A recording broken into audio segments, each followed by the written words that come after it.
Shalom, shalom, mes bien-aimés. Soyez bénis dans le nom puissant de notre Seigneur et Sauveur, Jésus-Christ de Nazareth. Que la grâce du salut soit manifestée sur vous tous.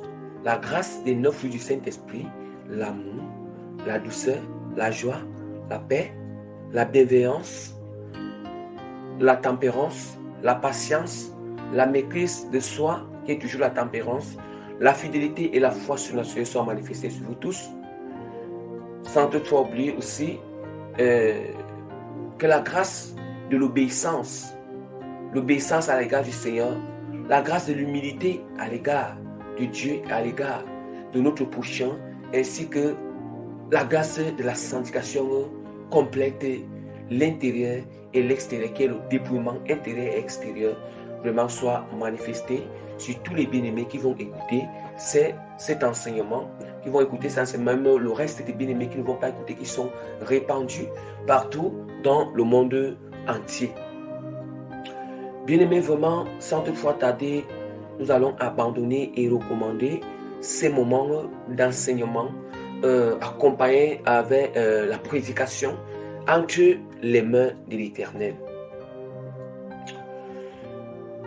Père éternel, toi qui es assis, Seigneur, sur ton trône, toi qui es saint, toi qui es juste, toi qui es parfait, Seigneur, toi qui es incorruptible, Père, je bénis ton nom, je te loue, je t'exalte. J'exprime toute ma gratitude, je te rends infiniment grâce et te dis merci infiniment. Parce que tu m'as encore accordé la grâce de venir enseigner et prêcher à ton peuple, Seigneur. Éternel Dieu, grand Père, je suis reconnaissant parce que, Seigneur, tu continues toujours à sauver les âmes partout dans le monde entier en ces temps tardifs. Seigneur, des temps de la fin, Père. Tu continues toujours à sauver les âmes partout dans le monde entier, Seigneur. Tu continues, Père, Seigneur, à retirer les âmes du monde des ténèbres, Seigneur, par des messages, des enseignements, Seigneur, des avertissements que tu donnes. Tu donnes, Père, à tes serviteurs, à tes servantes, à tes sentinelles qui sont partout dans le monde entier, Seigneur. Éternel Dieu, grand Père, voici maintenant, je t'implore de venir prendre total contrôle en ces moments d'enseignement, Père. De venir agir, Seigneur, de venir prendre total contrôle, Père, et que seule ta sainteté, Seigneur, soit manifestée, Père. Seule ta gloire soit manifestée à travers cet enseignement, Seigneur, pour que les cœurs soient transformés et touchés, Père, et que ta main puissante, Seigneur, soit étendue, Seigneur, soit étendue pour libérer les cœurs, Seigneur, pour libérer, transformer, Seigneur, nettoyer ces cœurs, Seigneur. Seigneur, augmenter la conscience, Père, à toucher, Père, tout ça, Seigneur, au nom puissant de notre Seigneur Sauveur Jésus-Christ. Amen. Que toute la gloire revient à notre Seigneur Jésus-Christ, la royauté, la force, l'autorité, la puissance, la magnificence, bien-aimé, l'action de grâce, la gratitude, la reconnaissance, la force, l'autorité, la souveraineté, le règne. Tout cela revient à notre Seigneur Jésus-Christ pour les siècles des siècles, pour toujours. Au nom puissant de Jésus-Christ. Amen. Bien-aimé, vraiment, le Seigneur, par la grâce que le Seigneur m'accorde, je me présente comme le plus petit parmi tous les serviteurs de Dieu, le moindre parmi tous les serviteurs de Dieu, l'apôtre Prémice Régis, que le Seigneur a appelé dans le ministère apostolique. Bien-aimé, vraiment bien-aimé, le Seigneur nous accorde encore, parce qu'on ne peut pas dire que m'a encore accordé. Le Seigneur nous a encore accordé la grâce aujourd'hui. La grâce aujourd'hui. La grâce en ce jour de consécration à l'égard de l'Éternel. Bien que chaque jour doit être un jour de consécration au Seigneur. Bien-aimé, le Seigneur nous a accordé cette grâce. Il fait encore grâce aujourd'hui que je vienne vraiment vous enseigner sur ce thème. Donc, je vous enseigner, vous donner l'enseignement dont le thème est intitulé « L'amour de l'argent et les choses du monde nous séparent de Dieu et sa gloire se retire dans notre vie. » Et sa gloire se retire dans notre vie. L'amour de l'argent et les choses du monde nous séparent de Dieu et sa gloire se retire dans notre vie, bien-aimés. Bien-aimés, vraiment, nous allons constater que l'amour de l'argent et les choses du monde, ce sont vraiment des choses qui nous séparent de l'Éternel, qui nous séparent de Dieu. Ce sont des choses qui font que la gloire de Dieu se retire en nous. La gloire de Dieu se retire en nous. Parce que nous constatons que nous les chrétiens, nous voulons suivre deux lièvres à la fois. Nous les chrétiens, nous voulons se satisfaire sur beaucoup de choses au même moment. Or, nous pensons que cela est agréable au Seigneur, mais ce n'est pas agréable à Dieu, bien-aimé. Je vous assure, ce n'est pas agréable. Ce n'est pas agréable à Dieu, bien-aimé, je vous assure. Je vous assure, on ne saurait plaire à Dieu au même moment et saurait plaire aussi au monde. Non. On doit choisir, bien-aimé. C'est vrai que c'est quelque chose c'est une décision difficile. C'est quelque chose qui est compliqué. Mais, bien-aimé, le monde, l'argent, le monde, bien-aimé, et les choses du monde, bien-aimé, ne peuvent pas, bien-aimé, ne peuvent pas nous donner le salut. Bien-aimé, ne peuvent pas nous donner le salut. N'est pas plus important que le salut de notre âme. Que le salut de notre âme, bien-aimé. C'est pour ça que vous allez constater que, bien-aimé, je vais faire cet enseignement. Je vais faire cet enseignement, bien-aimé. Le Saint-Esprit va m'amener. Le Saint-Esprit m'amène à exhorter, à enseigner, à vous donner cet enseignement avec un sentiment de douceur. Aujourd'hui, ce n'est bien que par les ténèbres. Aujourd'hui, le Seigneur ne m'amène pas à prêcher beaucoup avec autorité. À prêcher beaucoup avec autorité. Mais le Saint-Esprit, il m'amène à prêcher aujourd'hui avec douceur. À prêcher aujourd'hui, à exhorter, à prêcher, à enseigner, à conseiller avec douceur. Bien-aimé, à vous présenter les choses. À vous présenter les choses, le danger des choses. Le danger des choses, bien-aimé. Pourquoi, bien-aimé? Pourquoi nous préférons aimer le monde? Pourquoi nous préférons, bien-aimé, avoir l'amour de l'argent? Ce n'est pas une bonne chose. L'amour de l'argent et les choses du monde nous séparent de Dieu. Nous séparent de Dieu et sa gloire se retire dans notre vie. Bien-aimé, il y a parfois, bien-aimé, parfois, il y a souvent quelqu'un qui dit non, on doit être un chrétien, non, je suis un chrétien, oui, un chrétien moderne. Bien-aimé, les paroles comme ça, ce genre de raisonnement, ce genre de pensées ou des paroles comme ça ne sont pas agréables devant le Seigneur, ne sont pas agréables devant Dieu, bien-aimé. Ne sont pas agréables devant Dieu. Le monde a beaucoup de pièges.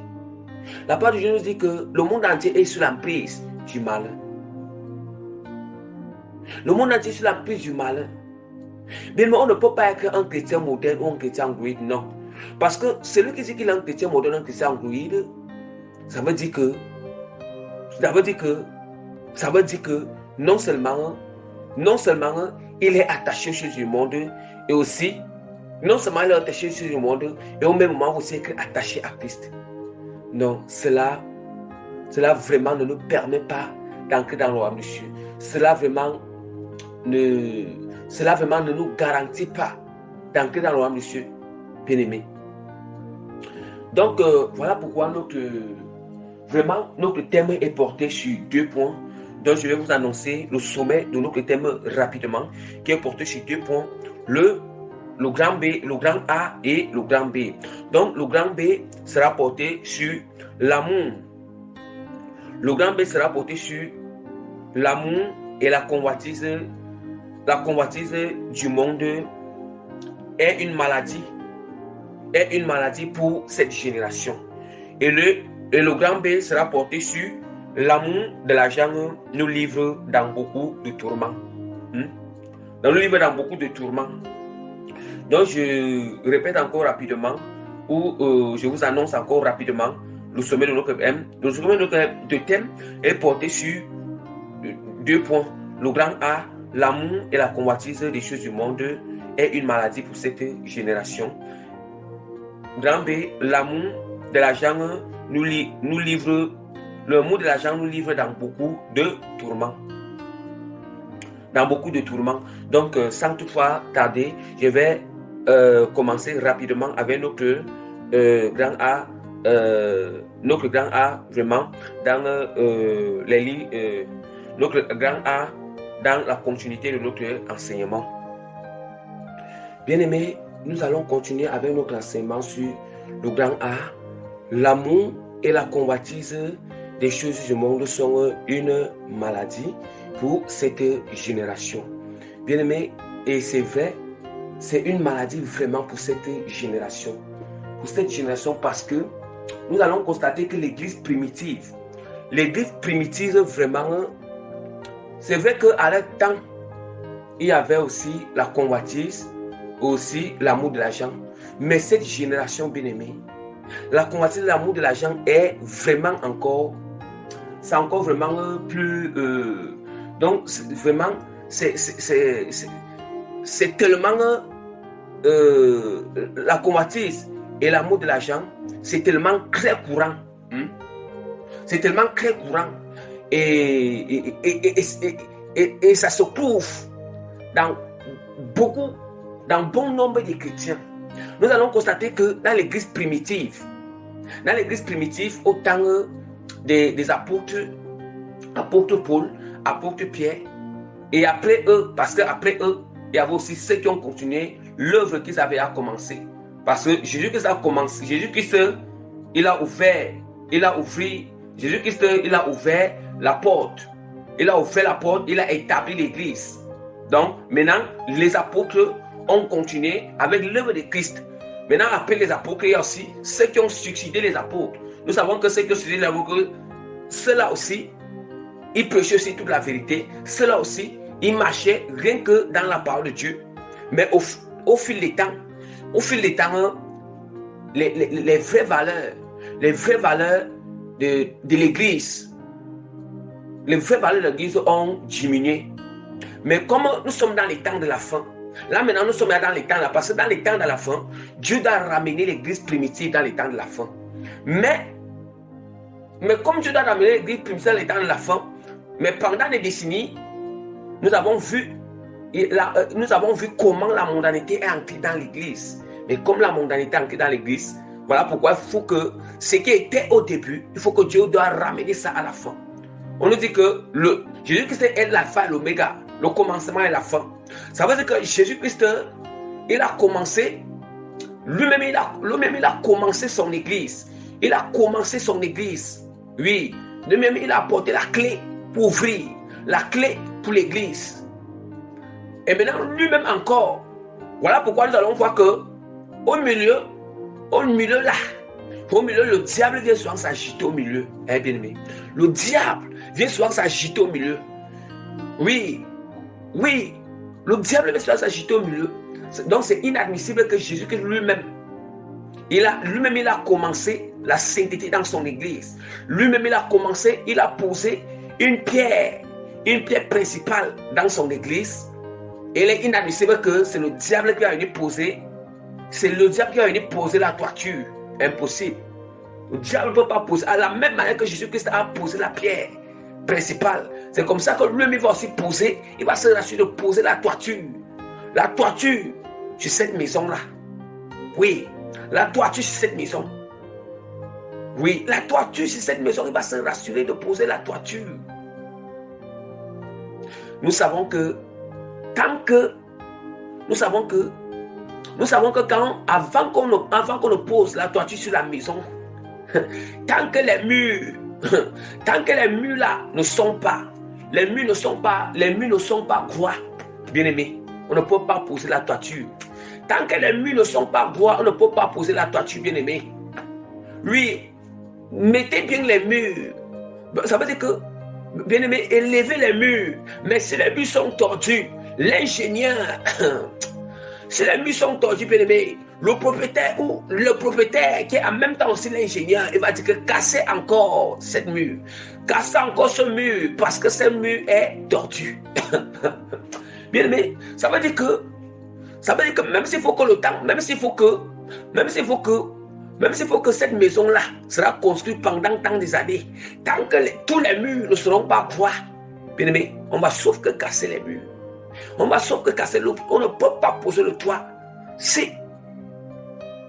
On ne peut pas poser le toit ou bien faire la charpente.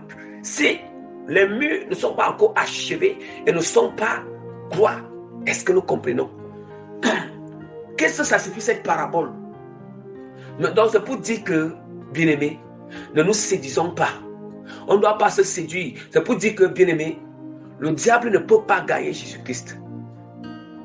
Le diable ne peut jamais gagner Jésus-Christ. Le diable s'est agité. Il a apporté les fausses doctrines. Il a apporté les fausses doctrines, bien-aimés. Il a fait tellement que il a apporté tout. Ça veut dire qu'il a mélangé. Il a fait entrer la convoitise dans l'église. Il a fait entrer la mondanité dans l'église. Il a fait entrer l'amour de l'argent dans l'œuvre du Seigneur, dans l'œuvre de Christ. Oh, l'œuvre de Christ. L'œuvre de Christ qui n'est que l'œuvre de Christ qui n'apprend pas. Ça veut dire qu'il n'apprend pas avec l'amour de l'argent, qui n'apprend pas avec la convoitise du monde, qui n'apprend pas, bien aimé, à l'amour des choses du monde. Bien aimé, ça n'a même pas de rapport. Ça n'a pas de rapport. Ça n'a pas de rapport. Bien aimé, vraiment, j'exhorte aux frères et aux sœurs, vraiment, donnez tout votre cœur à Jésus-Christ. Le Seigneur veut que vous lui donnez tout votre cœur. Donnez tout votre cœur, bien-aimé. Bien-aimé, donnez tout votre cœur à Christ. Donnez tout votre cœur à Christ. Hein? Comme la parole de Dieu nous dit, la parole de Dieu nous dit, comment on doit toujours s'appuyer sur le socle. On doit s'appuyer sur la parole de l'Éternel. C'est parce que c'est très important. Nous devons toujours s'appuyer sur la parole de Dieu, bien-aimé. Sur la parole de Dieu. Bien-aimé, nous allons ouvrir la parole du Seigneur dans Jacques chapitre 4, versets 4 à 8. Nous allons d'abord commencer avec ce premier passage. Je lis la parole de Dieu au nom puissant de Jésus-Christ de Nazareth. Adultères que vous êtes, ne savez-vous pas que l'amour du monde est inimitié contre Dieu? Celui donc qui veut être ami du monde se rend ennemi de Dieu. Croyez-vous que l'Écriture parle en vain? C'est avec jalousie que Dieu chérit l'Esprit qu'il a fait habiter en nous. Je vais d'abord m'arrêter là. Sur le verset 4 jusqu'au verset 5. Je vais aussi lire 2 Corinthiens chapitre 11 verset 2 pour comprendre ce qu'il veut expliquer, prêcher là maintenant. L'apôtre Paul dit, dans la parole de Dieu dit, parce que ce n'est pas l'apôtre Paul qui dit, mais c'est le Saint-Esprit dans l'apôtre Paul qui parle. Oui, voilà pourquoi on dit que la parole de Dieu dit. La parole de Dieu dit que car je suis jaloux de vous, d'une jalousie de Dieu, parce que je vous ai fiancé à un seul époux pour vous présenter à Christ comme une vierge pure. Comme une vierge pure, bien-aimé. Oh, bien-aimé. Bien-aimé, la parole, quand nous mettons la parole de Dieu en pratique, quand nous aimons la parole de Dieu, nous le mettons en pratique, bien-aimé. Quand nous sommes amoureux de Jésus-Christ, nous sommes amoureux de la parole qui est Jésus-Christ, bien-aimé. Nous sommes amoureux de cette parole, bien-aimé. Quand nous désirons cette parole, nous avons soif de le mettre en pratique. Bien-aimé, on a déjà reçu la vie éternelle. On a déjà reçu la vie éternelle. La parole de Dieu nous dit que adultères que vous êtes, ne savez-vous pas que l'amour du monde est inimitié contre Dieu? Celui donc qui veut être ami du monde sera ennemi de Dieu. Croyez-vous que l'Écriture parle en vain? C'est avec jalousie que Dieu chérit l'esprit qu'il a fait habiter en nous. Bien-aimé, la parole de Dieu nous dit aussi que la jalousie, c'est une œuvre des ténèbres. Mais c'est quelle jalousie qu'on nous parle ici? La parole de Dieu ne peut pas se concrétiser. Là, il faut avoir le Saint-Esprit pour comprendre. Ici, c'est une jalousie sainte. Ici, c'est une jalousie sainte et bien-aimée. Bien-aimé, est-ce que nous comprenons? On nous dit que la parole de Dieu nous dit que croyez-vous que l'Écriture parle en vain? C'est avec jalousie que Dieu chérit l'esprit qu'il a fait habiter en nous. Bien-aimé, c'est avec jalousie. Bien-aimé, vous-même expérimentez quand vous manifestez la jalousie du monde. Vous-même expérimentez quand vous manifestez la jalousie du monde. Quelles sont vos réactions? Quelles sont vos attitudes? Mais parfois, il faut aussi comprendre Dieu. Parce que parfois, non. Parfois, pour s'allier avec la volonté de Dieu, il faut prendre l'exemple avec nous-mêmes. Quand ceci nous arrive, quand ceci nous arrive, qu'est-ce que nous comprenons? Quand ceci nous arrive, quand on le fait comme ça, qu'est-ce qu'on ressent? Quand on le fait comme ça, qu'est-ce qu'on ressent? Eh bien aimé, c'est combien de fois l'humanité, combien de fois l'homme, combien de fois la créature de Dieu, quand sa créature est jalouse, ou bien quand l'humanité, l'homme est jaloux. Bien aimé, quand je dis l'homme, c'est grand H, ça veut dire qu'il y a la femme, il y a l'homme, il y a l'homme et la femme à l'intérieur. Donc, c'est comme ça, quand je vais souvent dire homme là, ça veut dire qu'il y a l'homme et la femme à l'intérieur. Hein? Bien aimé, quand l'homme est jaloux, bien aimé, regardez sa manifestation, regardez sa réaction. Qu'est-ce que tu ressens, bien aimé? Comprends, il faut dire, ça veut dire que déjà, regarde cela en toi, et maintenant tu vas comprendre Dieu. Tu vas comprendre Dieu. On dit que l'Écriture, croyez-vous que l'Écriture parle en vain? Hein? Croyez-vous que l'Écriture parle en vain? C'est avec jalousie que Dieu chérit l'esprit qu'il a fait habiter en nous. Bien-aimé, ça veut dire que s'il y a jalousie, ça veut dire qu'il y a une alliance qui est là à l'intérieur. Ça veut dire que s'il y a de la jalousie, nous savons bien que une femme ou bien un homme ne peut pas être jaloux de sa femme s'il n'y a pas une alliance. Comment est-ce que, attends un peu bien-aimé, attendons un peu. Comment est-ce qu'un homme va être jaloux d'une femme? Une femme qui n'a pas, une femme. Est-ce que, je prends peut-être par exemple, est-ce que tu vas faire comme ça comment est-ce que quelqu'un va faire que, donc, tu marches dehors, tu vois une femme comme ça, tu ne la connais même pas, tu commences à être jaloux de cette femme. Tu ne peux pas être jaloux, mais il faut d'abord que tu fasses une alliance avec cette femme. Une alliance avec cette femme, une alliance de mariage avec cette femme. C'est par cette alliance. C'est par cette alliance que la jalousie va se susciter sur toi si elle te trompe. Si elle te trompe bien, ton mari te trompe. Bien aimé, il faut, parce que je prends ces choses pour que nous allons comprendre Dieu. Nous allons comprendre Dieu. Bien aimé, la parole de Dieu nous dit encore quoi? La parole de Dieu nous dit encore que ça veut dire que si le Seigneur, si le Dieu est jaloux de l'Esprit de Dieu qui a mis en nous, ça veut dire que là maintenant, on a accepté Jésus comme Seigneur et Sauveur. Nous savons que quand on accepte Christ comme Seigneur et Sauveur, qu'est-ce qui confirme? Bien aimé, qu'est-ce qui confirme l'alliance avec Christ? C'est le Saint-Esprit. Le Saint-Esprit, c'est d'où maintenant, par Dieu, par de cet esprit-là. Il est jaloux de l'esprit qu'il a envoyé, l'esprit qu'il a mis en nous, de l'esprit qui habite en nous, de son esprit qui nous a envoyé, de son esprit qu'il a fait habiter en nous. Est-ce que nous comprenons, bien aimé? De l'esprit qu'il a fait habiter en nous. Parce que c'est très important. Bien aimé, le Saint-Esprit confirme la nouvelle alliance avec Christ. Ça veut dire que le Saint-Esprit confirme la nouvelle alliance avec Christ. Parce que ce qui confirmait l'ancienne alliance, ce qui confirmait l'ancienne alliance avec le monde, ce sont les démons qui habitent.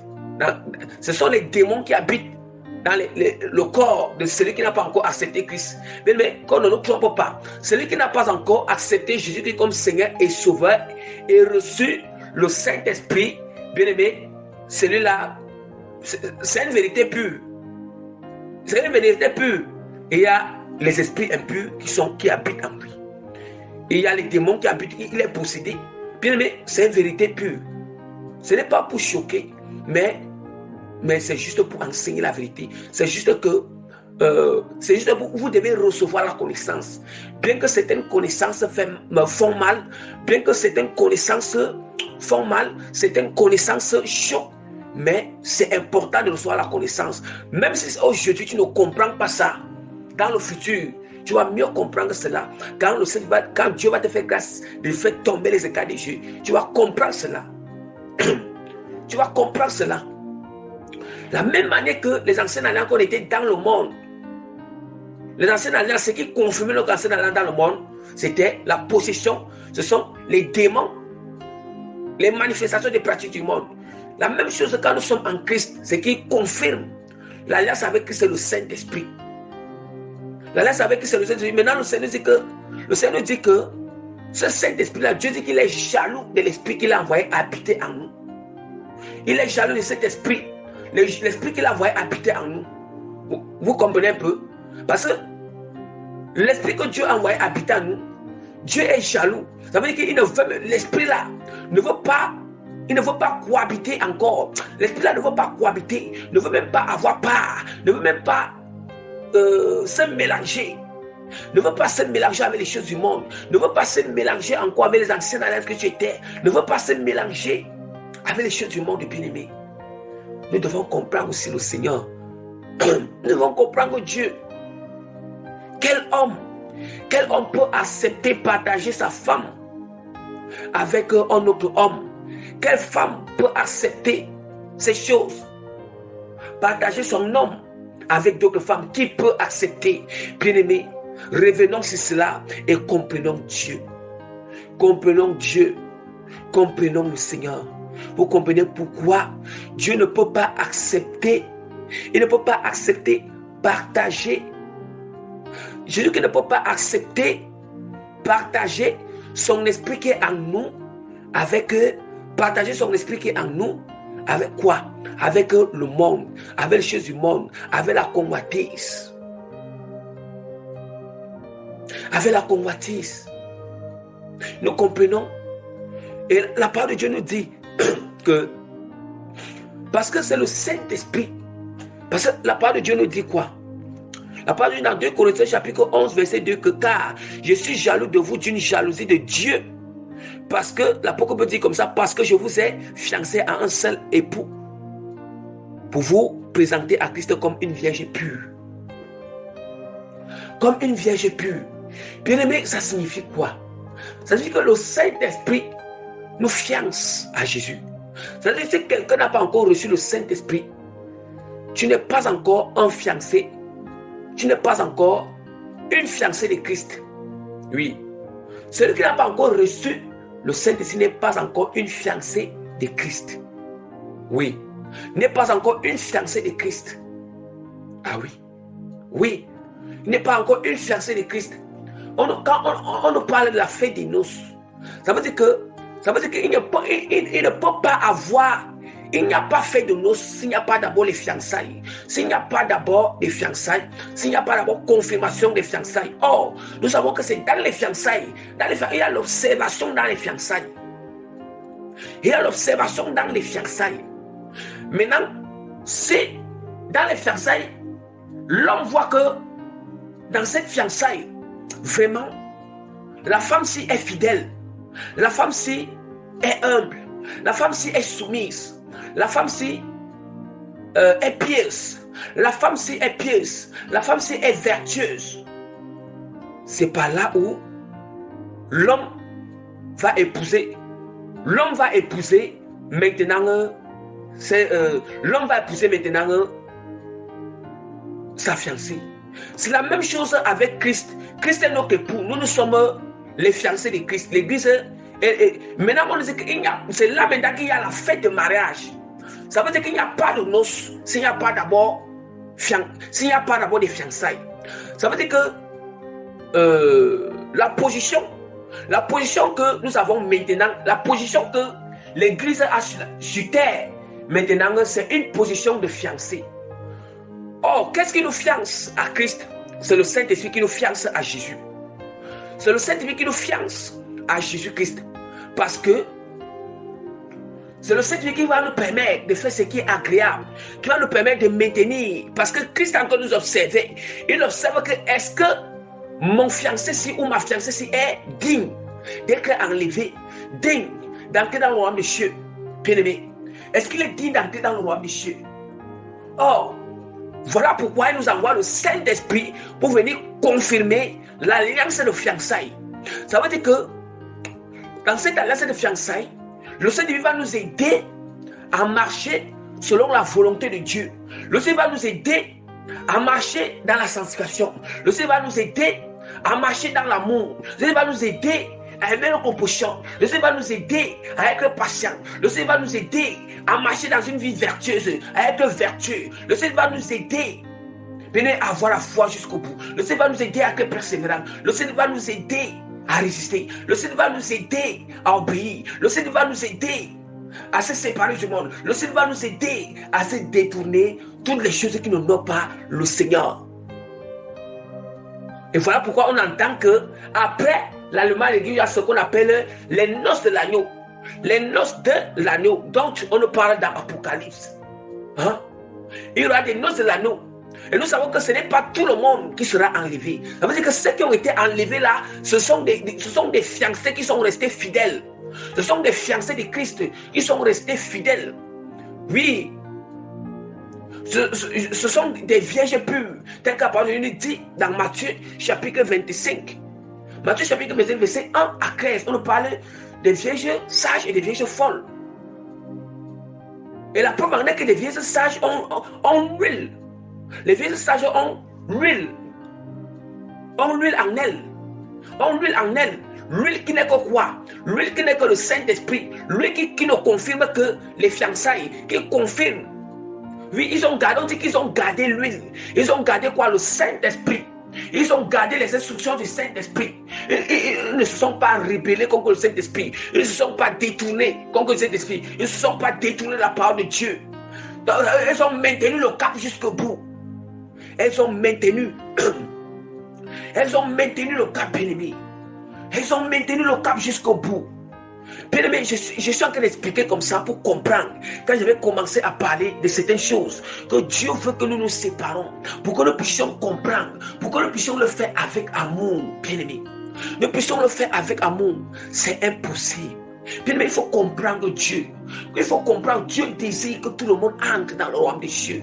Mais alors, ce n'est que résistance, ce n'est que rébellion, ce n'est que désobéissance, bien-aimé. C'est notre propre choix, bien-aimé, de ne pas s'aligner avec Dieu. C'est ça qui va faire que certaines personnes ne vont pas entrer dans le royaume des cieux, ou bien certaines personnes ne vont pas être enlevées, ou bien d'autres personnes vont hériter l'enfer.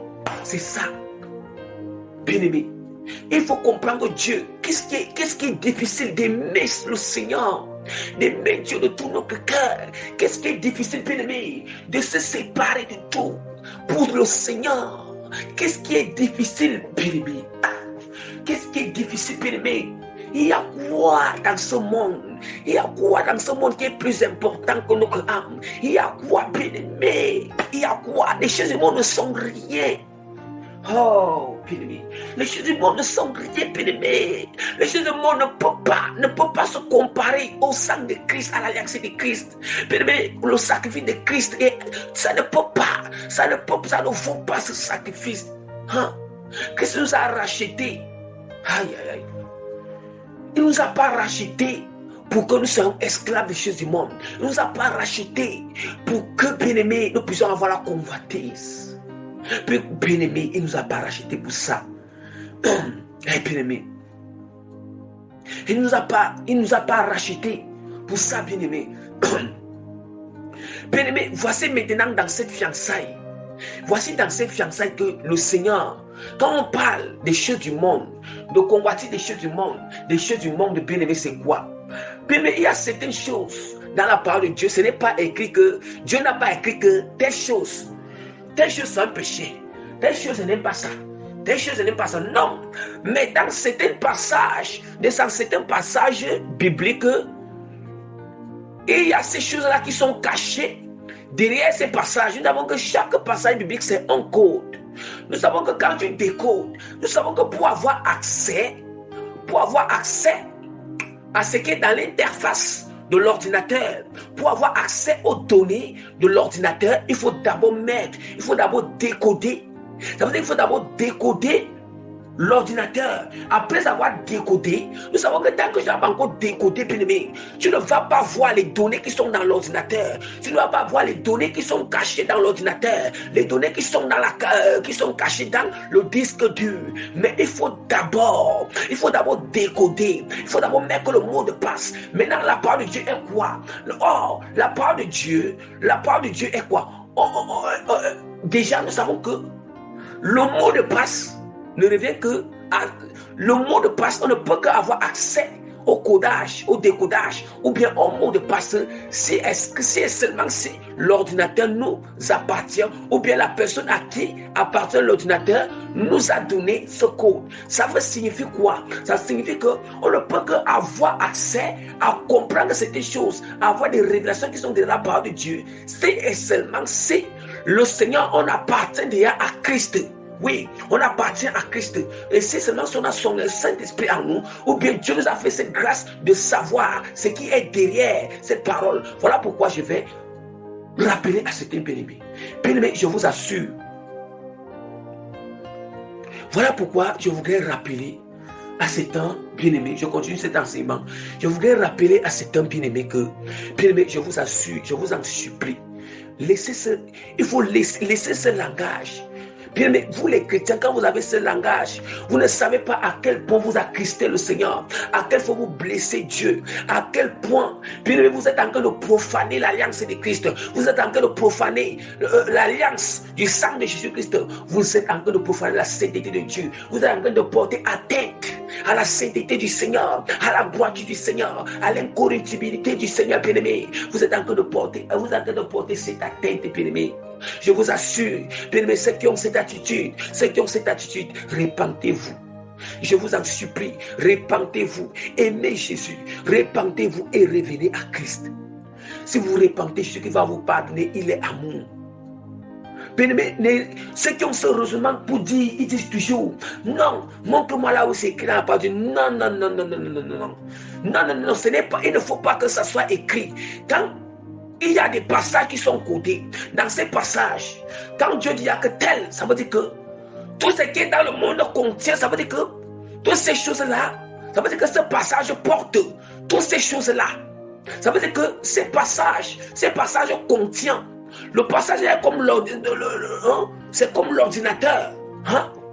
C'est comme l'ordinateur. C'est comme tu peux faire quoi? C'est comme tu peux arriver dans c'est comme ça.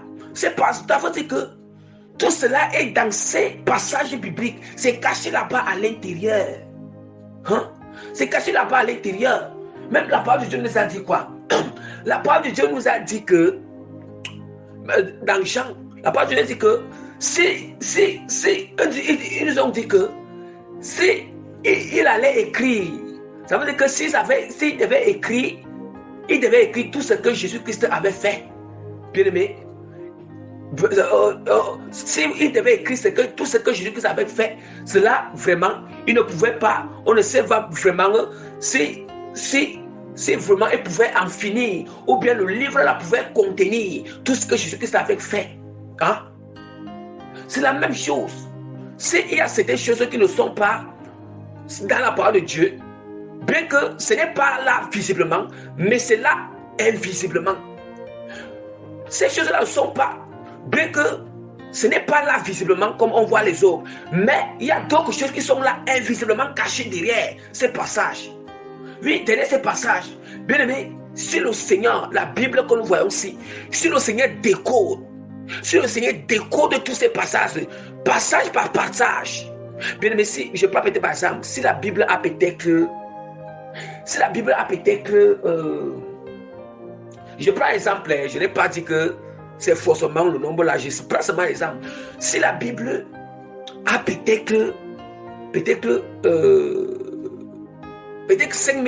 5000 versets bibliques, autant peut-être 5000 versets bibliques, on dit que chaque verset biblique là peut avoir un codage. Ça veut dire que chaque verset biblique a des révélations, non pas seulement une seule révélation, mais plusieurs révélations. Plusieurs. Ça veut dire qu'un seul verset, si un seul verset, bien aimé, a peut-être que 5 révélations ou 10 révélations. Bien aimé, disons, si un seul verset biblique a peut-être 10 révélations, étant donné que je prends l'exemple que, disons que si la Bible a peut-être 5000 versets bibliques et qu'un verset a peut-être 10 révélations, bien aimé, la Bible devait avoir quelle grosseur, ça devait avoir quelle grosseur, bien aimé. On fait seulement, nous allons faire 5000, faisons 5000 fois 10. Les 5000 versets fois 10, on dit que 5000 fois 10, ça donne quoi? 500 000. Autant pour moi, ça donne 50 000. 50 000. 50 000, ça veut dire que, je prends l'exemple, si c'est que la Bible d'abord pour porter, si ce livre porte, c'est d'abord gros comme c'est gros, la manière que nous voyons là. Et que ça porte d'abord seulement le nombre de versets qui sont à l'intérieur. Et maintenant alors, s'il fallait que, si Dieu allait révéler tout cela une fois, bien aimé, quelle Bible, ça allait avoir, on va faire comment pour porter la Bible? Donc il faut comprendre. Donc laissons ces raisonnements. Laissons les raisonnements que, voilà pourquoi la parole de Dieu nous dit que, à la loi et au témoignage. Oui. Voilà pourquoi alors le Seigneur a coupé tout court, parce que Dieu a vu que non, ce qu'il va faire, il faut qu'il va mettre les révélations derrière ces passages. Voilà, pour que ça soit la Bible dedans, pour que ça forme la volonté de Dieu totale.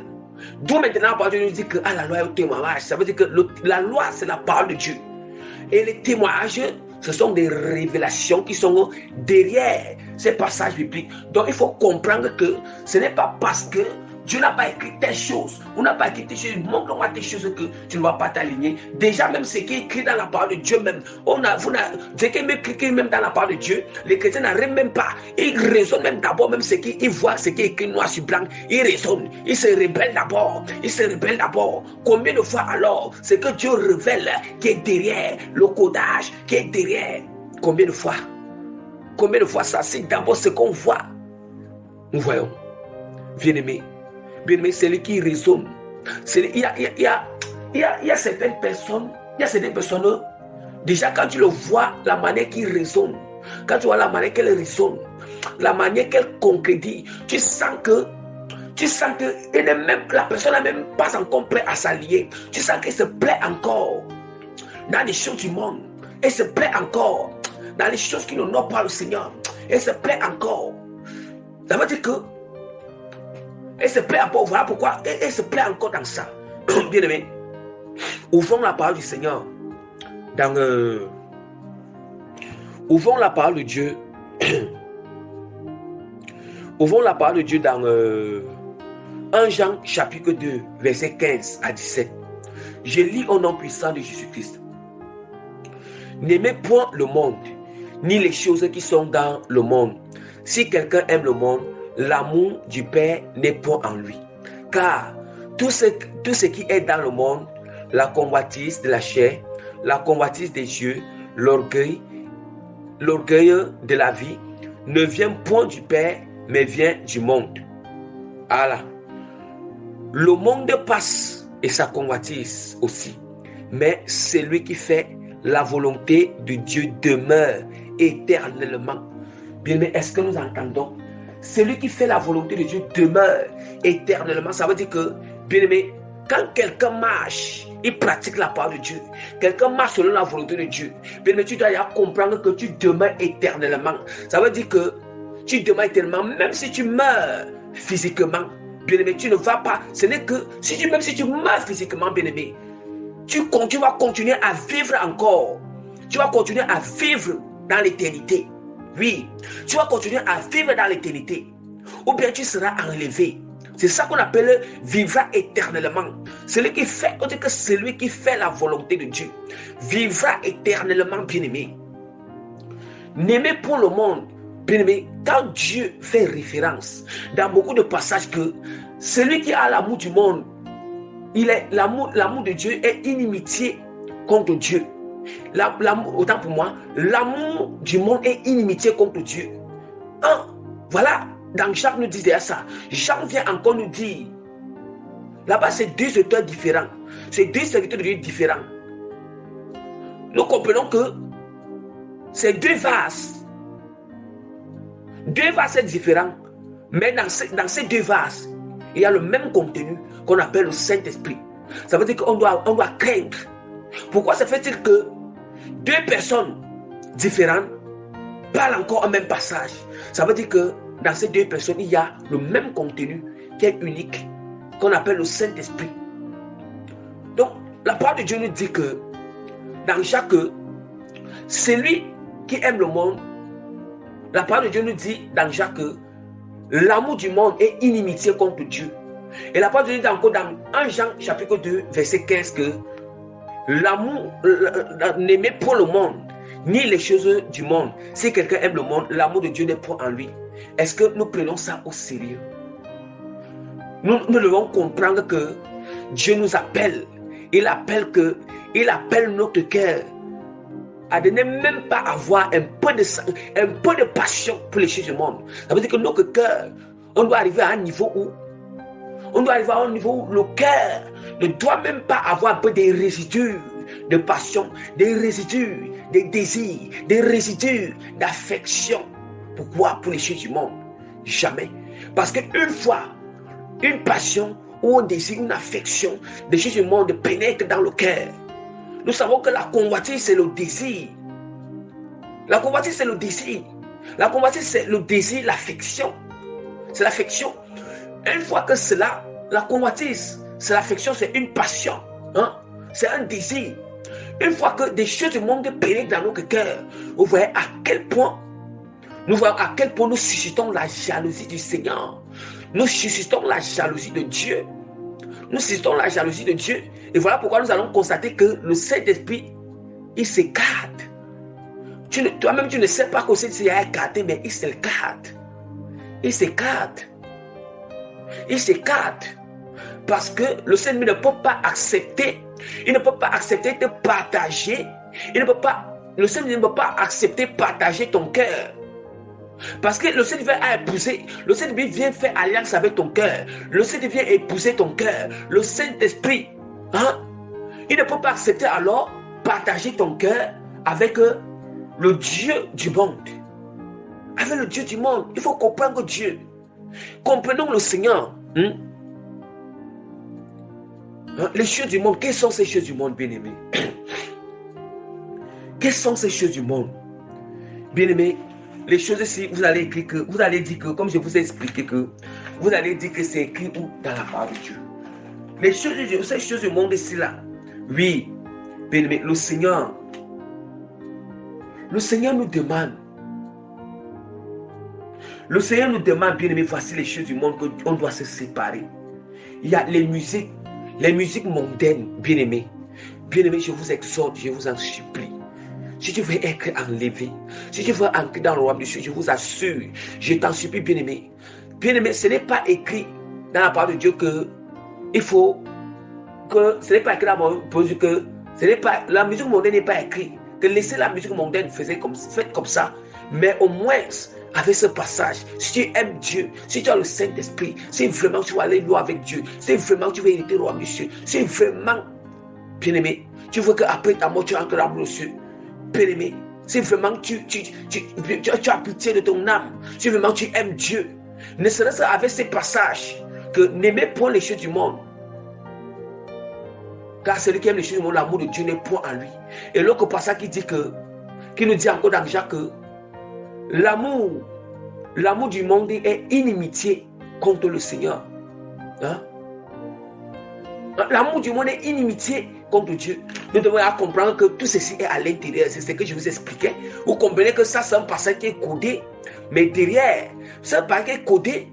Mais là, maintenant, quand tu as le Saint-Esprit, c'est le Saint-Esprit qui te décode cela. Et quand le décodage, c'est quoi? Les données qui sont après ce décodage, c'est maintenant les musiques mondaines. La musique mondaine, bien, je vous assure, bien aimé, je vous assure, la musique mondaine amène en enfer. La musique mondaine amène en enfer, je vous assure. Je vous assure parce que dans ton cœur, tu as aimé la musique mondaine. Or, on dit que celui qui aime la chute du monde, c'est que comment, bien-aimé, parfois nous ne nous voilons pas les yeux. Parfois, on ne doit pas se séduire nous-mêmes. Parfois, on ne doit pas mentir à nous-mêmes. Bien-aimé, il faut être sincère avec Dieu. Il faut être sérieux avec Dieu. Il faut être honnête avec le Seigneur. Honnête avec Dieu. Mais c'est encore que si c'est que tu écoutes encore la musique du monde, bien-aimé. Si c'est que tu écoutes encore la musique du monde, bien-aimé, après, toi tu montes de sang, tu dis que moi je n'aime pas la musique du monde, mais tu écoutes. Bien-aimé, ou bien si tu écoutes encore, bien-aimé, sois honnête avec Dieu. Ça veut dire que dans ton cœur, tu aimes encore la musique du monde. Tu aimes encore la musique du monde. Ça veut dire que tu n'es pas encore prêt. Tu n'es même pas encore prêt à entrer dans le royaume de Dieu. Ça veut dire que tu n'es même pas encore prêt à entrer dans le royaume de Dieu. Tu ne prépares même pas ta vie après la mort. Oui, si tu écoutes encore la musique du monde. Parce que la musique du monde, la parole de Dieu nous dit encore dans Éphésiens, ce sont des paroles de codage. Maintenant, je suis en train de décoder ces versets bibliques. Éphésiens chapitre 5, verset 10. La parole de Dieu nous dit que examinez ce qui est agréable au Seigneur. Bien-aimés, vraiment, quand nous sommes sincères, quand nous sommes des chrétiens honnêtes, nous sommes des chrétiens de pureté, nous sommes des vrais fiancés, des fiancés purs, des Christ bien-aimés. Quand tu vas examiner, quand tu vas discerner bien-aimé, tu ne discernes pas selon ce qui te plaît bien-aimé. Je veux que tu vas t'asseoir aujourd'hui. Toi qui passes le temps à discuter, vraiment bien-aimé, je t'en supplie. Toi qui passes le temps à discuter cette sainte doctrine, toi qui passes le temps à discuter, à concrétiser, à rejeter, à murmurer, à critiquer ces enseignements purs, je t'en supplie aujourd'hui. Prends ton temps, examine. Ça veut dire que dans cette examination, je t'exhorte à examiner non pas ce qui te plaît, mais essaie de rester même une seconde ou quelques minutes ou quelques heures. Tu dis ok, je vais examiner ce qui est agréable au Seigneur. Et quand tu examines ce qui est agréable au Seigneur, à cette examination, ça veut dire que là maintenant, tu ne regardes pas ce qui te plaît, ni ce qui te plaît, ni ce qui plaît à ton prochain. Mais là maintenant, tu vas regarder ce qui plaît à Dieu. La réponse à ta question, la réponse à ton examination totale, ça sera que oui. Vraiment, c'est la vérité. Vraiment, celui qui écoute encore la musique du monde va aller en enfer. Celui vraiment qui voit encore les séries va aller en enfer. Celui vraiment qui voit encore les films du monde va aller en enfer. Oui, pourquoi? Parce que quand nous écoutons la musique du monde, on a cette passion dans le cœur. Tu ne peux pas écouter une musique que tu n'aimes pas. Tu ne peux pas écouter la musique du monde si tu ne l'aimes pas. Or, ça veut dire que quand tu écoutes la musique du monde, ça veut dire qu'il y a une passion de cette musique qui est dans ton cœur. Et il y a un désir. Tu ne peux pas écouter la musique du monde si tu n'as pas eu le désir dans ton cœur de l'écouter. Si tu n'as pas eu le désir dans ton cœur de l'écouter. Or, le désir, c'est la convoitise. Or, la convoitise, c'est le désir. Nous comprenons pourquoi. Vous voyez à quel point les choses sont codées. Même la parole de Dieu nous parle de la convoitise. La parole de Dieu nous parle l'amour du monde est inimitié contre Dieu. Nous pouvons y comprendre que, à cet instant-là, que vraiment, écouter la musique mondaine amène en enfer. Écouter, voir les séries mondaines amène en enfer. Les novelas TV amène en enfer. Voir les films mondains amène en enfer. Hein, bien-aimé? Quand tu examines, bien-aimé, restons un peu Bien-aimés, vraiment, restons vraiment dans Éphésiens. Éphésiens chapitre 5, verset 10, que examinez ce qui est agréable au Seigneur. Examinez ce qui est agréable à Dieu. Bien-aimés, quand tu vraiment, attends, dites-moi un peu. Tout ce que tu examines et que tu trouves que Dieu ne dit pas gloire, tout ce que tu examines et que tu trouves que ceci n'est pas agréable à Dieu, mais c'est plutôt agréable à moi, c'est plutôt pour satisfaire ma chair, c'est plutôt pour satisfaire mon cœur, c'est plutôt pour satisfaire. Il faut déjà comprendre que cette chose-là, c'est un poison l'âme, qui est en train de t'amener en enfer, qui est en train de t'amener en enfer, qui est en train de t'amener en enfer. Vous voyez un peu. Donc, ces choses du monde que Dieu nous parle. Bien-aimés, je vous exhorte, bien-aimés, pour l'amour du Seigneur, si vraiment pour l'amour de vos âmes, pour l'amour de Christ, bien-aimés, pour le salut de vos âmes, bien-aimés, bien-aimés, pour que vous n'héritez pas l'enfer, pour que vous n'allez pas là-bas, je vous en supplie, bien-aimés, je vous en supplie, bien-aimés, faites-le. Faites-le pour votre bien. Faites-le parce que vous aimez Dieu. Faites-le. Séparez-vous. Abandonnez. Divorcez avec les films du monde. Avec la musique mondaine. Avec la musique mondaine, bien-aimée. Avec les danses. Les danses mondaines. Les salles de concert. Hein? Avec les danses. Avec les plages. Oui. Les plages, ceux qui partent. Ceux qui partent dans les plages, n'allez plus dans les plages. Tu vois que quand tu pars, ceux qui partent se baigner dans les plages. Ceux qui partent se divertir dans les plages. Se divertir dans les plages. Ou faire le loisir dans les plages. Bien-aimés, ne partez plus, c'est un piège de l'ennemi. C'est un piège de l'ennemi, bien-aimé. Premièrement, dans les plages. Tu vois, premièrement dans les plages, tu vois déjà que nous comprenons déjà pourquoi en allant dans les plages, ça peut t'amener en enfer. Parce que quoi? La parole de Dieu nous dit que l'homme ne doit pas voir, on ne doit pas voir la nudité de notre prochain. On ne doit pas voir la nudité de notre prochain. La nudité de notre prochain. Mais tu vois que directement que en allant là-bas, en allant ce pays là-bas, tu exposes ta nudité. Hein? Tu exposes ta nudité. Est-ce que c'est le Saint-Esprit qui peut accepter que tu exposes la nudité? Par conséquent, si tu ne te répands pas et que tu meurs, tu continues à aller dans les plages, tu vois que tu as transgressé la loi de Dieu. Tu as transgressé la parole du Seigneur. Tu as transgressé la parole de l'Éternel. Eh bien-aimé, les films mondains, bien-aimé, dites-moi un peu, Dieu dit quelle gloire dans les films mondains. Dieu dit quelle gloire dans les films mondains, bien-aimés. Dieu dit quelle gloire, même les fêtes mondaines. Dieu dit quelle gloire, bien-aimés, je vous assure. La Noël n'est pas une fête du Seigneur. Saint-Valentin n'est pas une fête du Seigneur. Saint-Valentin n'est jamais une fête de Dieu. Hein?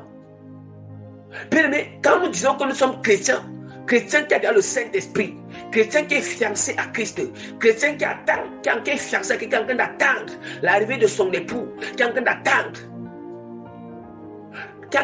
le mariage des noces. Tu ne vis plus pour toi, mais tu vis pour Christ. En tout ce qu'on doit faire, on doit vivre pour Christ. Bien, mais même si c'est que vous allez dire que j'exagère, bien, je ne prêche que la vérité. Mais parce que j'ai l'amour pour vos âmes, ce n'est pas parce que je vous déteste, ce n'est pas parce que je vous haïs, ce n'est pas parce que... Non, c'est pour l'amour de vos âmes. C'est pour que nous désirons que nous tous, nous puissions aller se rencontrer au royaume des cieux. Bien, mais tu sais quoi? La fête le 8 mars, oui, la fête journée internationale de la femme. Journée internationale de la femme, bien aimée. Jésus qui dit quelle gloire dans cette fête. Jésus qui dit quelle gloire dans la fête internationale. La fête journée internationale de la femme. Au point même que c'est international. Hein? Jésus qui dit quelle gloire dans ça. Jésus qui dit quelle gloire dans cette fête. Oui, fête Saint-Valentin. Jésus qui dit quelle gloire dans cette fête bien-aimée. Bien-aimé, quelle gloire dans cette fête. Hein? Bien-aimé.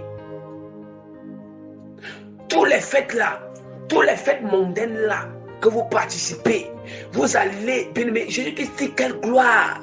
Bien-aimé, est-ce que c'est agréable? Quand tu pars dans toutes ces fêtes, Jésus-Christ dit quelle gloire.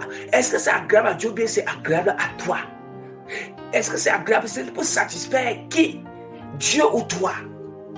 Oh, tu es en train d'attendre l'arrivée de Christ.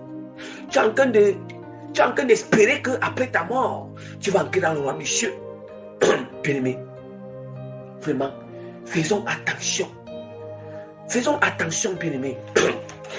Toutes ces choses, le Seigneur n'aime pas ces choses.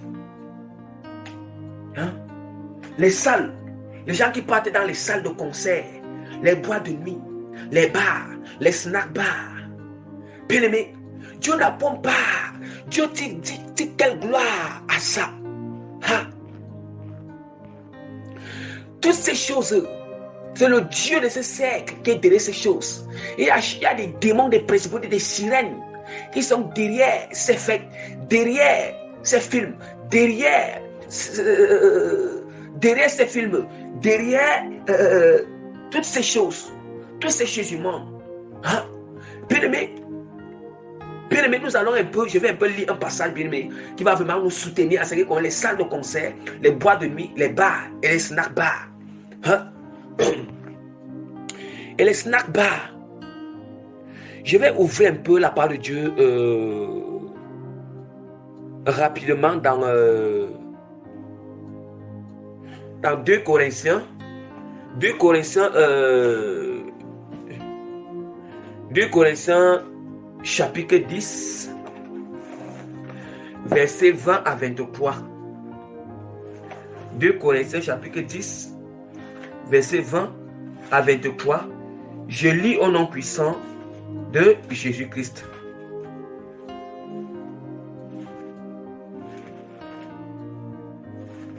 Attendez un peu là. 2 Corinthiens. Voilà. 2 Corinthiens chapitre 10, versets 20 à 23. Je lis au nom puissant de Jésus-Christ de Nazareth. Oh, bien-aimé, autant pour moi, c'est plutôt 1 Corinthiens chapitre 10. Je m'excuse. Ce n'est pas 2 Corinthiens, c'est plutôt 1 Corinthiens. C'est plutôt 1 Corinthiens chapitre 10, versets 20 à 23. Je lis au nom puissant de Jésus-Christ.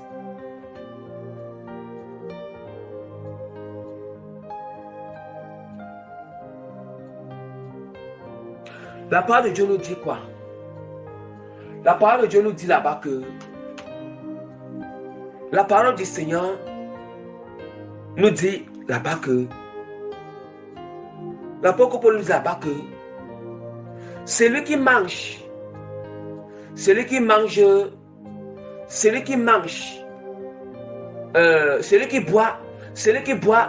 sur la coupe des démons ne peut boire sur la coupe de Dieu.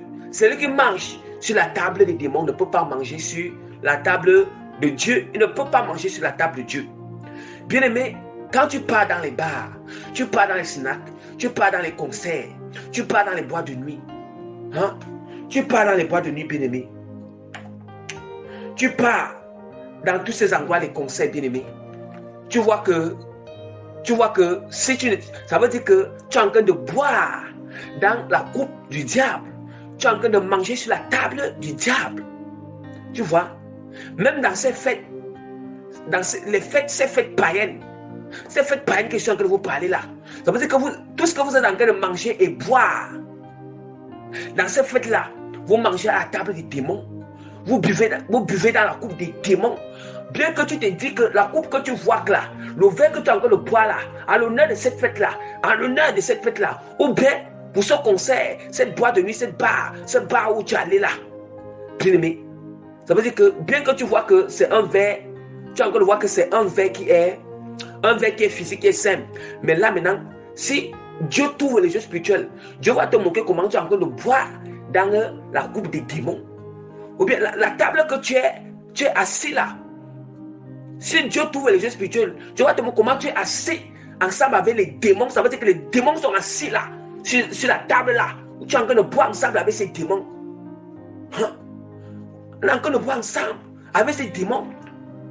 Vous voyez pourquoi quelqu'un qui mène cette vie, s'il meurt, bien que ce n'est pas écrit dans la parole de Dieu que quitter les bars, il ne faut pas aller dans les bars, il ne faut pas aller dans les concerts. Il n'est pas écrit que verset, n'allez pas dans les conseils. Verset, n'allez pas dans les bars. Verset tel, n'allez pas dans les bars. Verset tel, ne fêtez pas la journée, la journée internationale de la femme. Verset tel, pas de fête de Noël.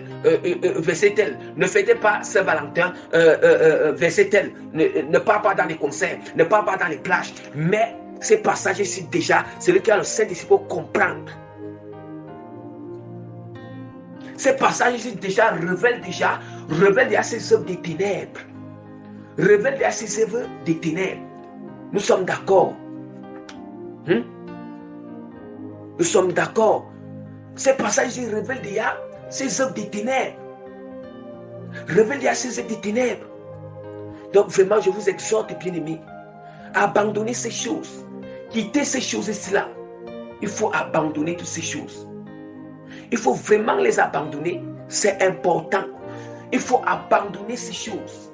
Celui qui va entrer dans le royaume des cieux, je vous assure, je vous en supplie, bien-aimés, laissez ces choses. Laissez, bien que ça fait mal. Ça fait mal de laisser. On a été habitué, on aimait. Ça fait mal. Pour laisser, ce n'est pas facile. Mais c'est important.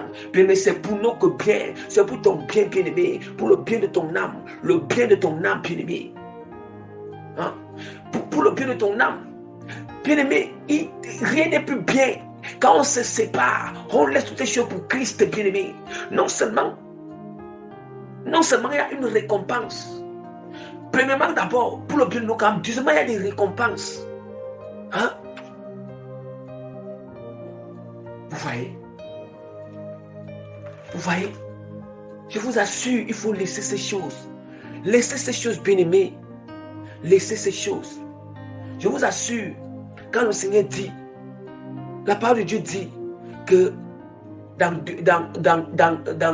1 Timothée chapitre 2, verset 9, que les femmes, vêtues d'une manière décente avec pudeur et modestie, ne se parent ni d'or, ni de perles, ni de cresse. Pourquoi alors? Pourquoi les femmes continuent encore à s'habiller mal? Pourquoi les chrétiennes femmes continuent encore à s'habiller mal? À s'habiller en sexe, les vêtements que Dieu n'autorise pas, les vêtements que Dieu interdit. Pourquoi persister? Pourquoi continuer la rébellion? Je vous en supplie, mes sœurs, vraiment, pour l'amour du Seigneur, pour l'amour de Dieu. C'est vrai, ça fait mal.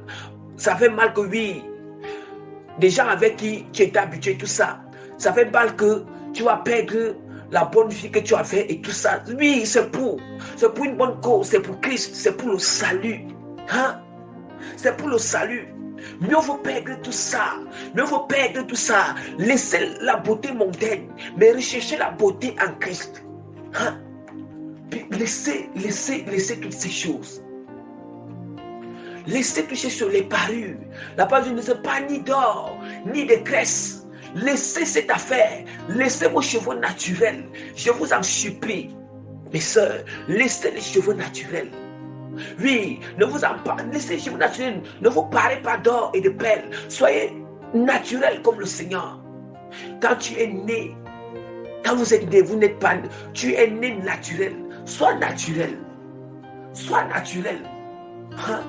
Sois naturel pour Dieu. Ne contestez pas le Seigneur. Le Seigneur dit que malheur, celui qui conteste son Créateur. Hein? Le pot d'agir dit à son potier, pourquoi tu m'as fait ainsi? Hein? Non, ce n'est pas bien. C'est pas bien. Hein? C'est pas bien. Mes soeurs, vraiment c'est important. Je vous exhorte, je vous en supplie. Avant qu'il ne soit trop tard. Avant qu'il ne soit trop tard. Toi-même, mes soeurs, vous-même, examinez, restez un peu comme ça, examinez. Pas seulement pour les soeurs, mais c'est dans ce moment ceci pour les hommes. Parce qu'il y a des hommes qui s'habillent aussi mal, qui mettent des vêtements que Dieu interdit aux hommes, de détruire toutes ces choses.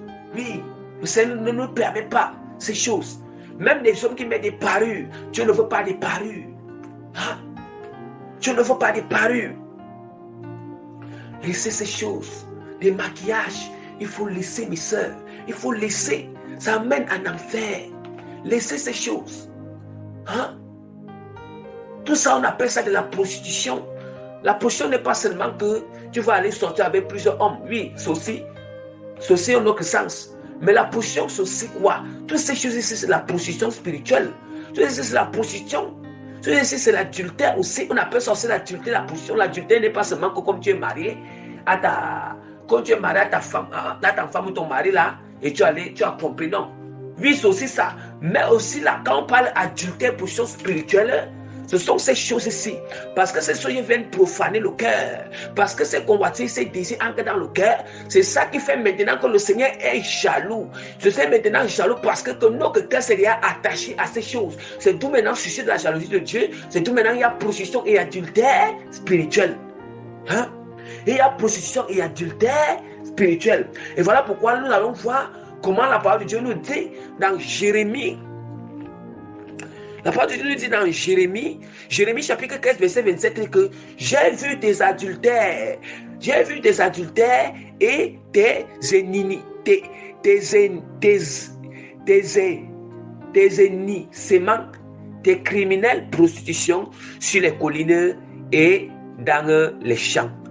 J'ai vu des abominations. Malheur à toi, Jérusalem.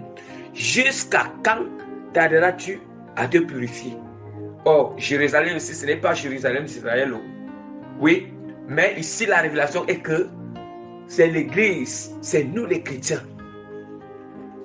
Parce que le chrétien, le corps d'un chrétien sanctifié, c'est une ville pure de Dieu. Et Jérusalem, c'est une ville. C'était une ville. Au moment au temps de l'Ancien Testament, Dieu a appelé Jérusalem que la ville pure, la ville sainte de Dieu, Jérusalem. Hein? La preuve en est que la parole de Dieu dans l'Apocalypse, c'est que après l'allemand d'église, après les milléniums, la nouvelle Jérusalem va descendre du ciel. Oui, comme une épouse. Donc c'est pour dire que Jérusalem, c'est pour dire que notre corps est Jérusalem pur aussi. Le corps d'un chrétien consacré, on appelle ça une ville pure, une ville sainte du Seigneur. Une ville sainte de Dieu. Hein? La parole de Dieu nous dit encore dans Osée. Osée chapitre 5, verset 4. Hein? La parole de Dieu nous parle toujours de ces positions, de ces adultères. Osée chapitre 5, verset 4. Hein? Leurs œuvres ne les permettent pas de revenir à leur Dieu, parce que l'esprit de prostitution est au milieu d'eux et parce qu'ils ne connaissent pas l'Éternel. Vous voyez que l'esprit de prostitution, ici, je ne suis pas encore de choquer quelqu'un, mais je veux juste que vraiment, c'est important d'avoir la connaissance. C'est important, vraiment, bien aimé, de sortir de l'ignorance. Oui. Parce que cet enseignement va beaucoup aider surtout ceux qui étaient dans l'ignorance. Tout chrétien, tout frère et toute sœur qui étaient dans l'ignorance, ça va les aider. Oui, qui veulent vraiment connaître la volonté de Dieu, qui veulent vraiment suivre la vérité, comme Jésus a dit que je suis le chemin, la vérité et la vie. Le chemin, la vérité et la vie. La parole de Dieu dit que leurs œuvres ne leur permettent pas de revenir à leur Dieu, parce que l'esprit de prostitution est au milieu d'eux. Et parce qu'ils ne connaissent pas l'Éternel. L'esprit de prostitution est au milieu d'eux. Vous pensez seulement que c'est la prostitution que tu vas coucher? Oui, la prostitution que tu vas aller coucher avec beaucoup de hommes. Ce n'est pas seulement cette prostitution. Mais aussi, la prostitution spirituelle, c'est quand vraiment tu donnes tout ton cœur. Ça veut dire que tu livres ton cœur, ton âme, ton esprit aux choses du monde. Et nous savons que dans les choses du monde, il y a plusieurs choses dans le monde.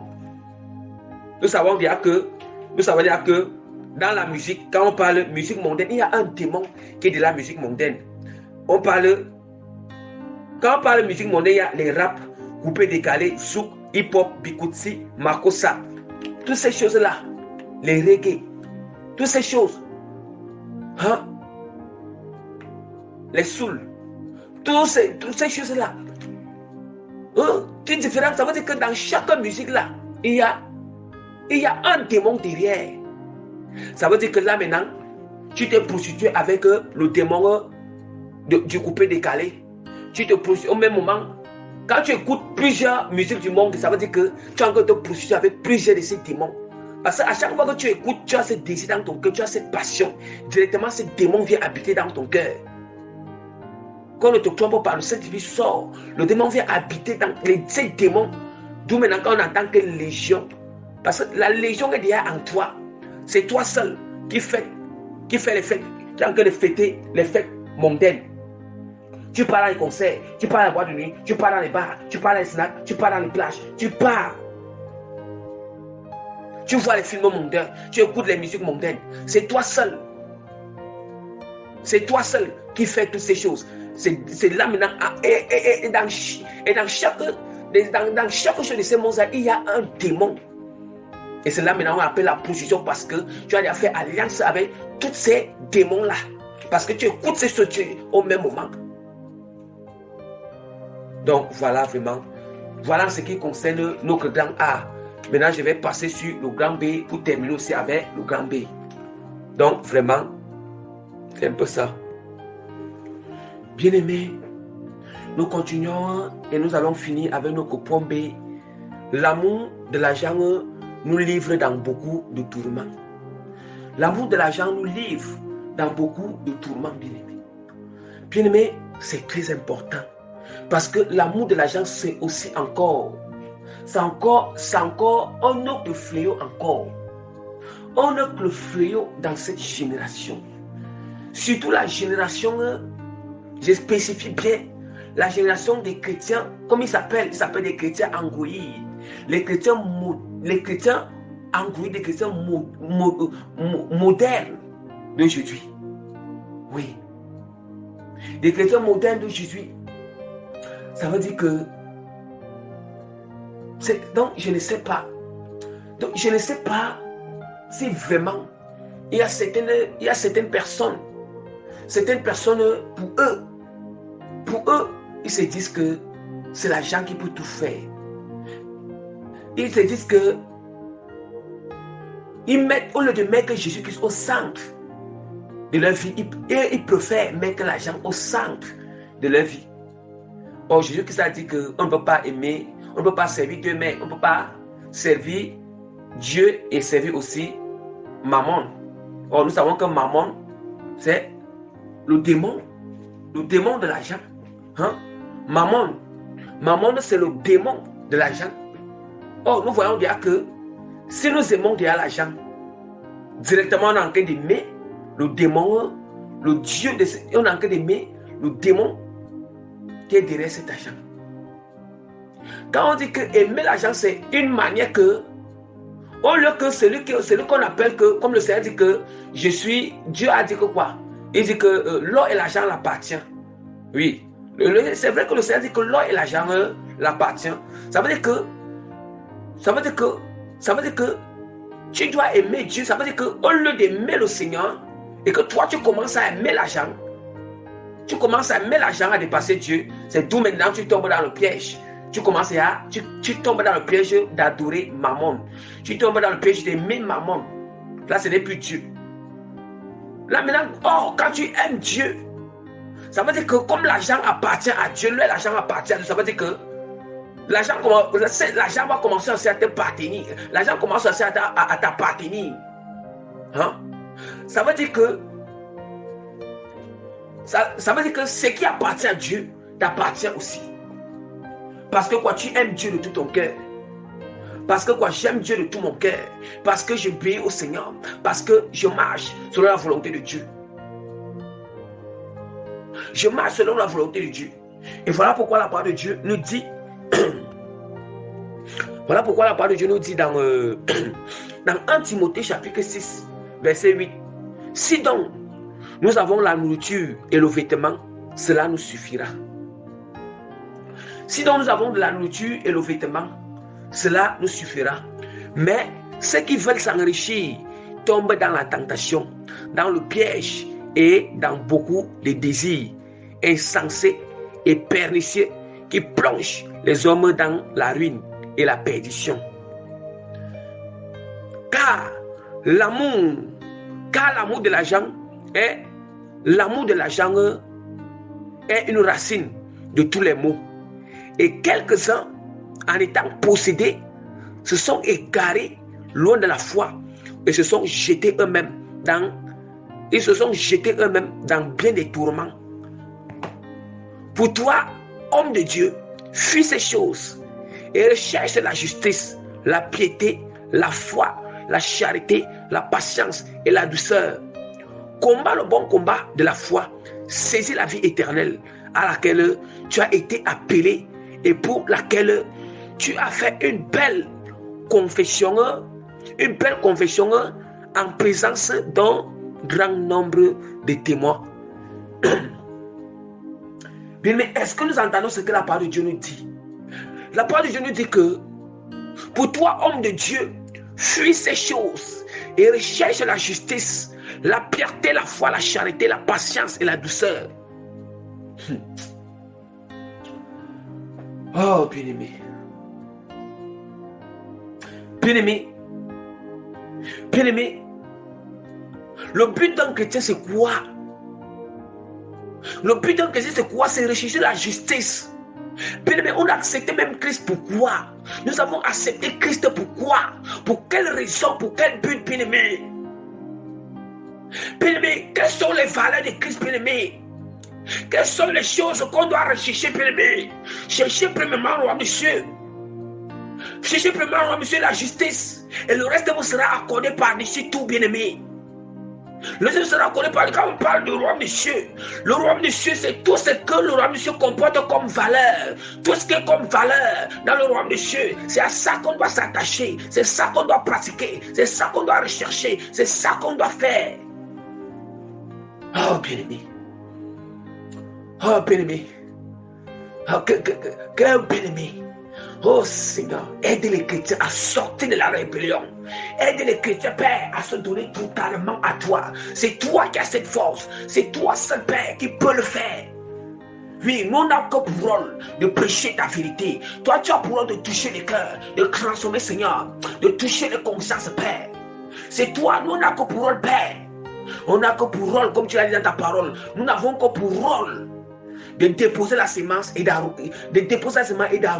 C'est toi qui fais croître. Père, je t'implore, Seigneur. C'est t'implore, fais croître. Fais croître, Seigneur, ces enseignements que toi tu nous donnes pour que les âmes soient sauvées. Convainc-les, Seigneur.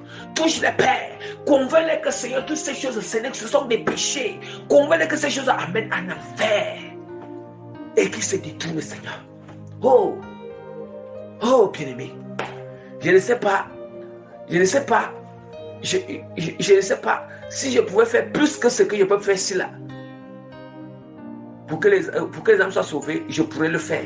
Mais on ne fait que, nous ne faisons qu'à la limite que Dieu nous a assis. Dieu nous a assignés. Voilà.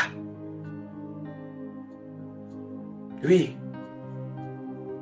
À la limite que Dieu nous a permis. Oui. Nous ne faisons qu'à la limite de cela. Oui. Mes bien-aimés. Mes bien-aimés. Hein? On dit que car l'amour de l'argent est une racine de tous les maux. Et quelques-uns, en étant possédés, se sont égarés loin de la foi et se sont jetés eux-mêmes dans bien des tourments. Bien-aimés, il y a combien de gens, il y a combien de personnes qui se sont eux-mêmes, ils sont embourbés, ils se sont recouverts dans des choses, ils sont recouverts dans des tourments, ils sont recouverts, bien-aimés. Ils se sont recouverts, bien-aimés, dans des situations vraiment où ils ne pouvaient pas se recouvrir à cause de l'amour de l'argent. À cause de l'amour de l'argent. À cause de l'amour de l'argent. Oui. À cause de la cupidité. L'amour de l'argent, la cupidité. Oui. La cupidité. Bien-aimé, il y a combien de personnes? Oui. Bien-aimé, regardez, examinez toutes les situations. Tellement que vous avez tant traversé, à cause que vous avez l'amour de l'argent, à cause que vous voulez toujours trop gagner, à cause que vous avez le gros cœur. Regardez dans quelle situation tu te trouves maintenant. Regarde dans quelle situation tu te trouves vraiment. Regarde dans quelle situation tu t'es trouvé. Regarde.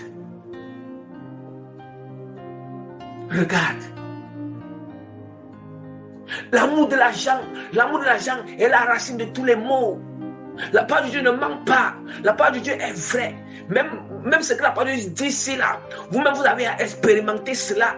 Vous avez expérimenté cela. Que l'amour de l'argent est la racine de tous les maux. Quand on parle mot veut dire problème. Mot veut dire difficulté. Mot veut dire problème.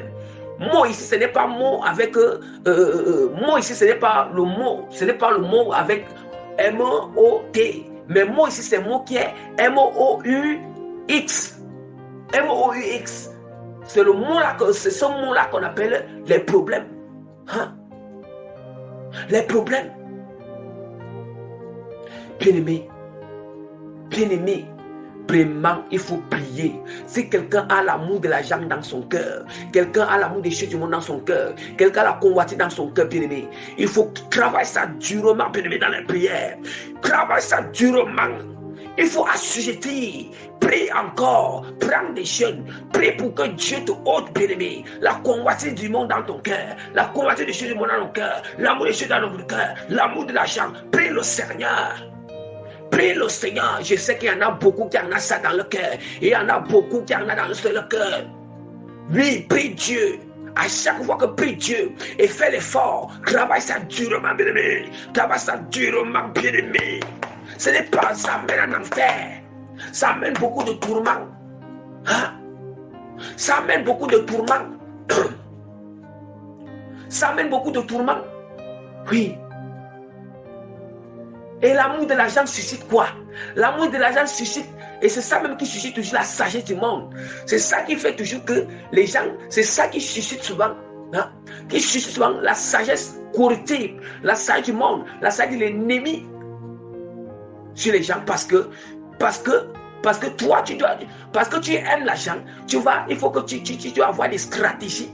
Les stratégies, tu vas utiliser la sagesse de l'ennemi, la sagesse vaine, parce que tu veux obtenir l'argent. Hein? Il y a parfois vraiment, oui, parce que tu veux obtenir l'argent. Vraiment, il faut vraiment se repentir. Il faut se repentir. Revenez au Seigneur. Revenez à Dieu. Les gens ne veulent pas. On dit que oui, si un chrétien est revêtu bien-aimé, de tout ce qui est revêtu, de tout ceci, de ses vertus, hein? Recherche. Et toi, homme de Dieu, fuis ces choses. Quand on dit homme de Dieu, pas seulement nous, pas seulement les serviteurs, mais tous les chrétiens, fuyez ces choses. On dit que fuyez ces choses, fuyez l'amour de l'argent. Mais recherchez la justice, la piété, la foi, la charité, la patience et la douceur. Bien-aimé, quand tu es patient, hein? Quand tu es patient, bien-aimé, la patience, quand tu es patient, tu ne vas pas te recouvrir dans certaines choses. Hein? Tu ne vas pas te recouvrir dans certaines choses.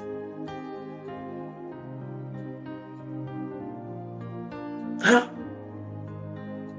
Il y a des gens qui ne veulent pas souffrir pour Christ.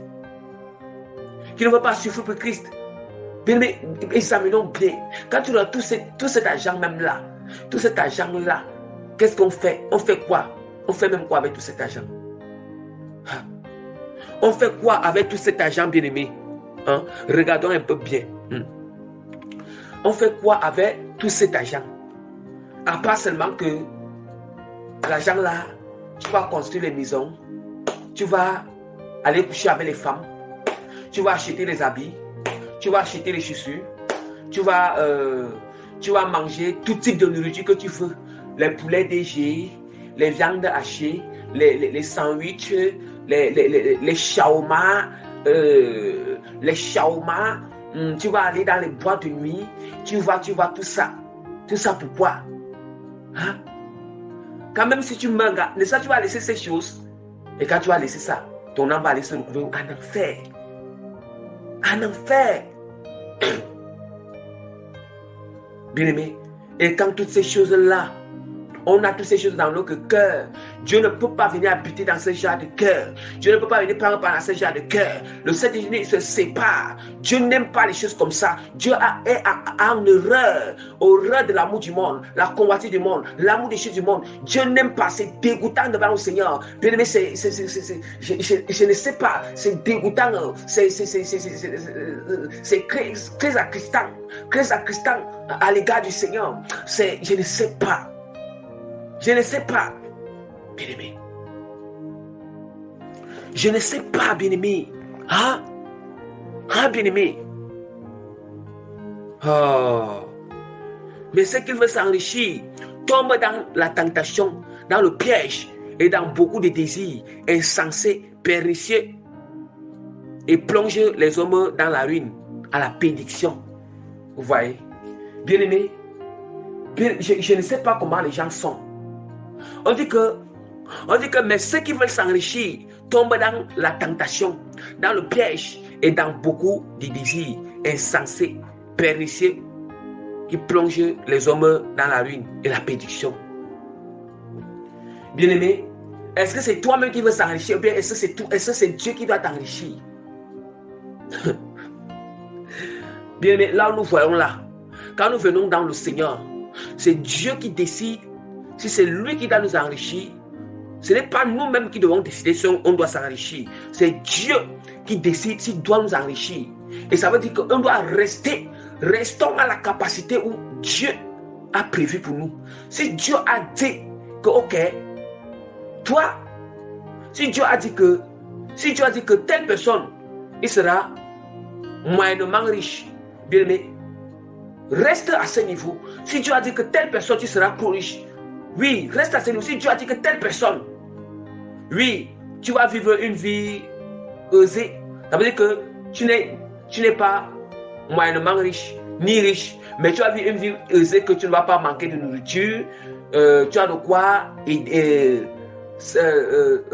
satisfaire tes besoins, satisfaire les besoins de ta famille, de tes enfants, tu payes l'école aux enfants, la nourriture ne manque pas, tu as quand même le travail et tout ça. Reste aussi à ce niveau. Si tu sens en toi qu'il y a plusieurs manières, si tu sens en toi que c'est ça que Dieu a désigné pour toi, reste à ça. Non, reste à ça. Parce que ce qui tue certaines personnes, Dieu, ce n'est pas tout le monde. Même les petits quoi. Oh, qu'est-ce qu'il peut dire là?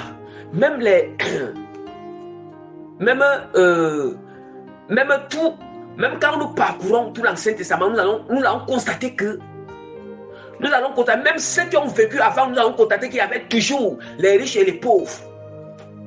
Les riches et les pauvres. Maintenant, les pauvres, la seule différence que le pauvre qui ne fait pas la volonté de Dieu, qui ne fait pas la volonté de Christ, c'est le pauvre qui est dans le péché. Il y a une différence entre ces deux pauvres. Parce que le pauvre qui est en Christ, non seulement ce pauvre, il a la paix. Ce pauvre, il ne manque quoi manger. Ce pauvre, il ne manque pas de finances. Ce pauvre, il ne manque pas quelque chose. Dieu se rassure. Hein? Il se rassure et son âme est garantie. Il y a aussi ce qu'on appelle la richesse du diable et la richesse de Dieu. Dans la richesse de Dieu, c'est une richesse qui ne vient pas facilement. La richesse de Dieu, ça ne vient pas, même si Dieu a dit que tu seras riche.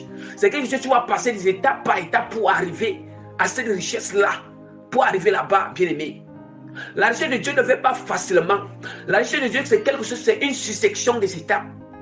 Une succession des étapes. Ça veut dire que Dieu va commencer avec toi Dieu va commencer avec toi à un salaire. C'est comme ça que Dieu fait. Je prends l'exemple, la manière que Dieu fonctionne. Dieu va commencer avec toi à un salaire, même de 30 000. S'il voit que tu es fidèle, tu exploites ça bien, selon que il a préparé que quand il va te donner grande richesse, comment tu dois exploiter ces richesses selon sa volonté. Il commence avec toi à 40 000, tu exploites bien, selon sa volonté. Il te fait monter à 50 000. Après 50 000, il te fait monter à 100 000. Après ça, il te fait monter à 200 000. 150 000. Après ça, c'est qu'il te fait monter à 200 000. Après 200 000, il te fait monter à 250 000. Après 250 000, il te fait monter à 300 000. Après 300 000, il te fait monter à 350 000, 400 000, 500 000 francs CFA. Ils sont en train de parler francs CFA, pas ici en euros. Francs CFA. Vous voyez? Francs CFA. Et c'est par là où maintenant, quand tu es déjà dans un salaire, tu es déjà dans un salaire de 500 000. C'est par là où il va maintenant, que ce soit 400 000, 300 000, il va commencer à t'injecter la sagesse. La sagesse qui va faire que, non seulement toi-même, tu vas mettre ta propre structure en œuvre. Et dans cette structure, tu vas encore multiplier cet argent. C'est ça qui va faire que tu sois encore plus riche encore. Oui, selon qu'il a préparé. Et c'est que dans ça, tu fais ce qui est. Tu vas faire ça selon sa volonté. Mais ça prend des années. Ça prend des années. Il faut comprendre cela. Ça prend des années.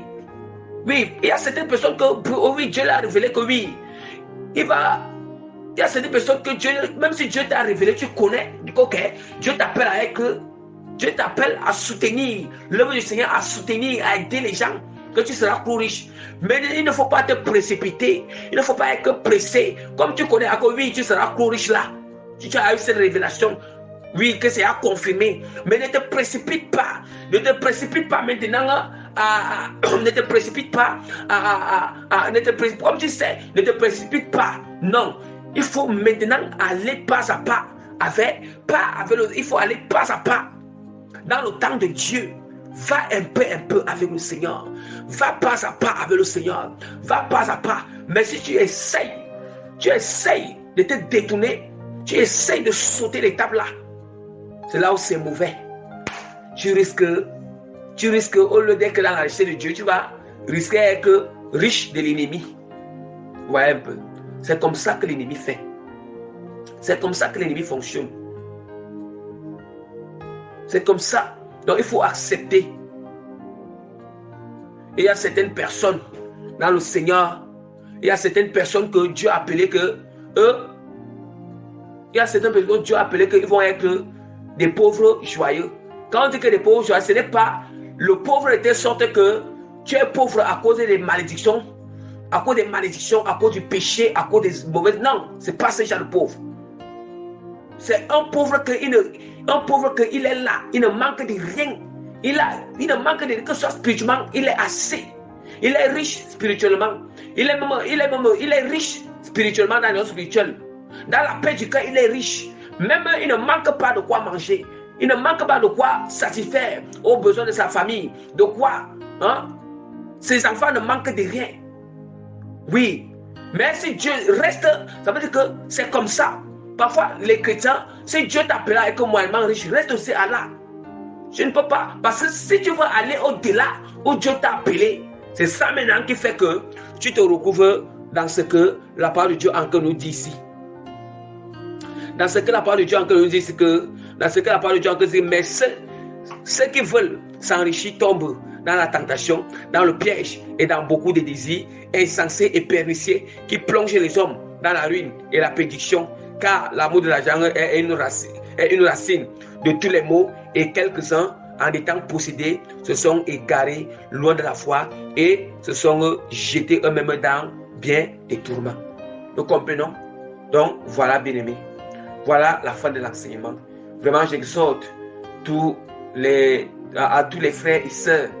Vraiment, ça ne sert à rien. Venez, bien-aimés, fixons les yeux au but, à la sainteté, à la sanctification. Il n'y a plus assez de temps. Dépouillons-nous des œuvres des ténèbres. Dépouillons-nous des œuvres et des ténèbres du cœur, de l'âme, de l'esprit. Dépouillons-nous des œuvres des ténèbres du corps. Dépouillons-nous, sanctifions notre cœur, sanctifions notre âme, sanctifions notre esprit, sanctifions notre corps. Vous connaissez déjà comment se sanctifier. Quelqu'un ne va plus vous dire que bon, comment alors se sanctifier? Qu'est-ce qu'il n'y a pas? Voilà tout. Donc, soyez bénis au nom de Jésus-Christ. Soyez bénis au nom de Jésus. Oh Seigneur, Seigneur, je te confie, Seigneur, je te recommande tous les bien-aimés qui vont écouter ces enseignements. Tous les chrétiens, Seigneur Père, je t'implore. Seigneur, aie pitié des serviteurs. Aie pitié, Seigneur, de tes serviteurs, de tous les chrétiens, Seigneur. Aie pitié, Seigneur, Père. Aie pitié, Seigneur. Aie pitié, Seigneur, en touchant les cœurs. En touchant les cœurs, Seigneur, Père. En les convainquant, Seigneur, de sortir, de se séparer de ces choses, Père. De rester là où, Seigneur, de s'allier à ta volonté, c'est de rester, de demeurer à la place. La place, Seigneur, où tu as mis tout un chacun, Seigneur. Tu as mis tout un chacun, Seigneur, de nous, Seigneur, Père. Je t'implore, Seigneur, continue à toucher les cœurs, à sauver les âmes, Seigneur. Continue à répandre, Seigneur, ta grâce, Seigneur. La grâce de conversion, la grâce de repentance, la grâce, Seigneur, dans les cœurs des chrétiens, des bien-aimés, Seigneur. Au nom puissant de Jésus-Christ, Amen. Soyez bénis, bien-aimés.